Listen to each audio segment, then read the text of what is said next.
ఆకలితో ఉన్నవాడికి ఆకలి విలువ తెలుస్తుంది. ఎప్పుడైతే నీవు దేవుని మాటలు వినాలని ఆశపడతావో, దేవుని చిత్తాలను చేయాలని ఇష్టపడతావో, దేవుని మార్గాలను కనుగొనాలని ఇష్టపడతావో, నీ ఆకలిని బట్టే దేవుడు నిన్ను సంతృప్తి పరుస్తాడు. నీ ఆకలిని బట్టే దేవుడు నిన్ను సమృద్ధిలోనికి నడిపిస్తాడు. దేవునికి స్తోత్రం. ఈరోజు ఏ రీతిగా ఉన్నావు? దేవుని మాటలకు ఆకలిగొని ఉండాలి.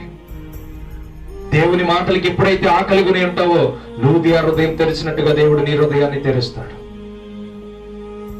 అవసరాలుగా దేవుడు మనం యూజ్ చేసేది, అవసరాలను బట్ట దేవుని దగ్గరికి మనం వచ్చేది, అవసరాలను బట్ట దేవుని మనం ఆశ్రయించేది, అవసరాలను బట్ట దేవుడు మన కోరికలను తీరుస్తున్నాడు. మరింతగా దేవుని సన్నిధికి కోరికలను బట్టి వచ్చేది అది కాదు. దేవుని దగ్గరకు వచ్చేది, దేవుని దగ్గరకు వచ్చినప్పుడు దేవుడు నీకు ఒక విషయాన్ని తెలియజేస్తాడు.